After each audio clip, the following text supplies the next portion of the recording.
Eh bien, nous avons le plaisir d'être en ligne ce matin avec Gérard Vespierre. Gérard, bonjour. Bonjour à vous. Merci d'être avec nous ce matin. On a besoin de votre éclairage pour savoir où on va dans le conflit entre Israël, l'Iran et les États-Unis, mais on a aussi besoin de votre éclairage pour comprendre les derniers développements et en particulier ce qui s'est passé avec, on va dire, le crash de cet avion de chasse américain et on va dire la récupération presque miraculeuse, on peut peut-être utiliser le terme, du pilote et du navigateur. Est-ce que vous avez une idée de la manière dont ça s'est produit et qu'est-ce qui a permis, on va dire, aux forces américaines de retrouver, en particulier le navigateur qui restait pendant 2 jours, on va dire, en territoire iranien et hostile?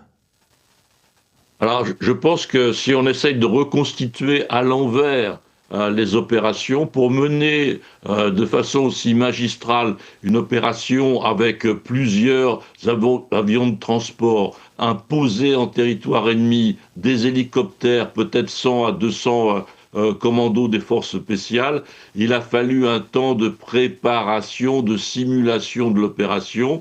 Et si on ajoute toutes ces heures, eh bien, on commence à s'apercevoir que le repérage du deuxième pilote, donc adjoint au système d'armement, etc., eh bien, certainement, c'est fait très très tôt et peut-être même, j'irais jusque-là, immédiatement. C'est grâce à un repérage pratiquement immédiat que toute cette opération a pu être mise en place.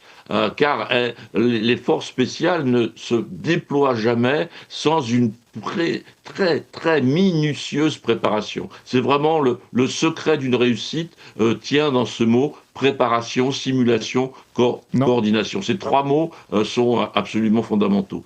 Donc Ça veut dire que les Américains ont très tôt fait croire qu'ils n'avaient pas repéré leurs militaires, mais que finalement, c'est grâce à un repérage très très tôt qu'ils ont pu agir avec succès. Oui, même si on peut penser que depuis le début de la guerre, un tel scénario était envisageable et que les forces spéciales s'y sont préparées.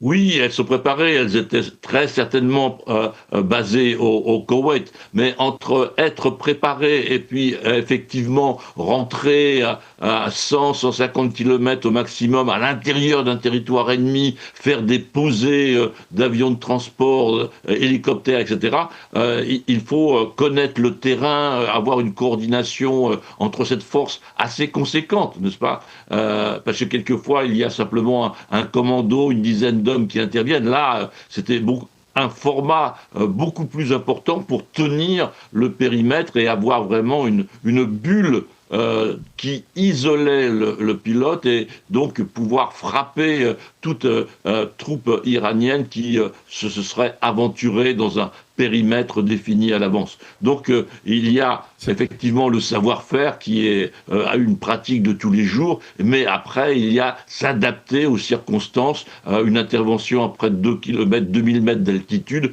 en montagne, donc voyez-vous c'est beaucoup de paramètres à ajuster. C'est un peu l'opération Entebbe des Américains, si on peut dire, peut-être, c'est d'une certaine manière. Oui, peut-être encore plus compliqué, parce que Entebbe, si ma mémoire est bonne, ça se passait sur un aérodrome. Donc là, on est sur un terrain montagneux, et c'est d'autant plus compliqué, mais c'est effectivement, avec la maîtrise de la technologie, peut-être que l'IA a participer à la coordination, à préparer, parce que chaque minute est déjà garnie par un plan d'action. Chaque personne sait exactement la minute presque qu'il doit faire, chaque militaire, chaque membre des forces spéciales. Donc on a un travail de préparation dont on n'a pas idée si on n'est pas impliqué dans un tel schéma.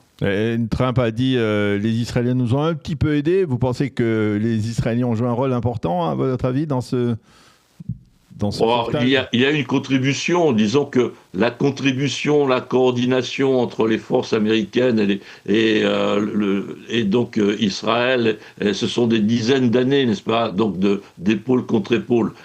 Donc là aussi, il y a dû y avoir peut-être des renseignements au sol ou je ne sais exactement ce qui a pu se passer, mais l'ensemble de l'opération depuis le 28 février est un mano et de la mano. Donc et il y a aussi vraisemblablement cette même je dirais, coopération très étroite entre les deux forces. Alors, on va essayer de se projeter dans les prochaines heures, prochaines 48 heures. L'ultimatum de Donald Trump est en train de se terminer. Il l'a prolongé de 24 heures. On a beaucoup de mal à imaginer qu'il puisse y avoir un accord. Vous avez un schéma, un pronostic à nous donner de ce qui peut se passer dans les prochaines 48 heures. Est-ce que Donald Trump va aller jusqu'au bout, ou alors, c'est encore une fois, il va reculer et prolonger un ultimatum, ou alors c'est la bonne, là, cette fois? C'est vraiment très très difficile à discerner, et là vous me faites faire un exercice particulièrement délicat. J'aurais tendance à dire que Donald Trump, n'est-ce pas, c'est le roi du micro. Donc il a effectivement le verbe, hélas, beaucoup trop léger, beaucoup trop facile, mais en termes d'action, ce n'est pas lui qui porte les 300 avions, les 2 porte-avions sur ses épaules, c'est le Pentagone. Donc quels sont les plans du Pentagone? Ça, c'est beaucoup plus difficile aussi à discerner.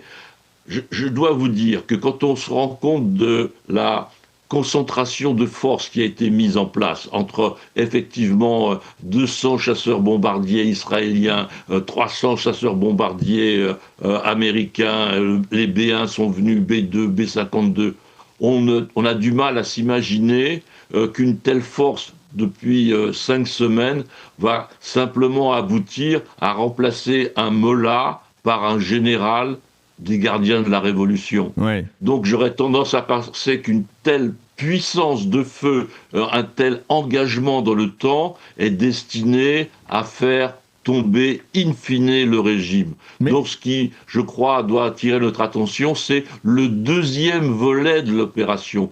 Quand les bombardements vont s'arrêter, que va-t-il se passer à l'intérieur de l'Iran? Et Trump a dit hier qu'effectivement les Américains avaient commencé à livrer des armes par l'intermédiaire des forces kurdes qui traversent facilement la frontière entre l'Irak et l'Iran à la résistance intérieure iranienne. Donc ça, c'est un élément clé. Si ces choses-là se mettent en place, il y aura un deuxième volet vers la chute du régime. Donc on ne doit pas du tout tenir compte de ce que dit Donald Trump sur le fait que il y a déjà eu un changement de régime, puisque les dirigeants actuels du régime au début de la guerre ont été éliminés, et donc il n'y a plus de facto il y a de nouveaux dirigeants qui sont visiblement, selon Trump, plus modérés. C'est-à-dire, tout ça, ce sont des paroles pour parler, pour essayer de dérouter l'adversaire, c'est l'objectif? Oui, c'est encore une fois du leurrage et de la simulation, si vous voulez, ou la dissimulation, plus exactement, pardon, dissimulation. Donc, si vous dites à votre adversaire, je vais vous renverser, il est bien évident qu'il va se battre dos au mur jusqu'à la limite de ses forces. Donc, le fait d'entretenir ce flou en disant, finalement, on a déjà obtenu ce qu'on voulait, vous amoindrissez au moins psychologiquement la pression sur l'adversaire, tout en menant votre propre plan à son terme. Donc je crois qu'effectivement, il y a de la dissimulation à travers ce mot changement de régime, parce que pour le moment, on n'a changé que des noms, n'est-ce pas? Oui. Ou même que des prénoms. On n'a pas changé la nature, la structure juridique et constitutionnelle de la République islamique d'Iran. Alors, vous êtes surpris, vous, en tant qu'observateur, géopolitologue, de ce que l'on pourrait appeler d'une certaine manière la capacité du régime iranien à encaisser les coups et même à en renvoyer quelques-uns un peu partout en Israël et dans le Golfe Persique? Écoutez, la République islamique d'Iran, depuis plusieurs dizaines d'années, s'arme en secret et a fait des choix, n'est-ce pas, militaires, structurels très très importants. Ils ont complètement laissé de côté leur arme terrestre, leur armement terrestre. Il n'y a pas de division blindée iranienne, cela n'existe pas. Ils ont laissé complètement de côté leurs forces aériennes, n'est-ce pas? Ce sont des Phantom 4, des avions de la guerre du Vietnam, qui sont les plus nombreux dans l'arsenal. Donc voilà, absolument aucun investissement dans ces deux domaines-là, terrestre et aérien, mais par contre, des milliards et des milliards de dollars déversés depuis des années dans tout ce qui concerne missiles et drones. Donc, effectivement, ce choix-là, il paye d'une certaine façon parce qu'ils ont accumulé un arsenal très important qui a été aussi pour partie cédé aux Houthis, par exemple, qui l'ont utilisé vers la mer Rouge il y a un an ou deux. Donc, cette capacité de résistance est liée à des dizaines d'années d'investissement très concentrés. Alors, je vais vous demander de faire une sorte de zoom out, de prendre un petit peu de recul. Est-ce que vous voyez un point commun? Parce qu'en Israël, on a effectivement ce sentiment. C'est-à-dire que vous parliez justement à l'instant des missiles et des drones, de ces armes qui permettent concrètement à des organisations terroristes comme le Hamas et comme le Hezbollah à tenir tête face à une puissance comme l'État d'Israël, comme l'armée israélienne. C'est un peu la même chose aujourd'hui avec l'Iran face aux États-Unis et à Israël aussi. C'est-à-dire, finalement, on est dans une confrontation qui ne semble pas être près de se terminer, parce que voilà, c'est-à-dire en Israël aujourd'hui, même les stratèges les plus éclairés disent, même le Hezbollah, on n'arrivera pas à le désarmer tout de suite. Il va falloir encore attendre un nouveau round. Le Hamas, il n'est pas encore désarmé, on ne voit pas comment il va se désarmer. L'Iran, elle est toujours là.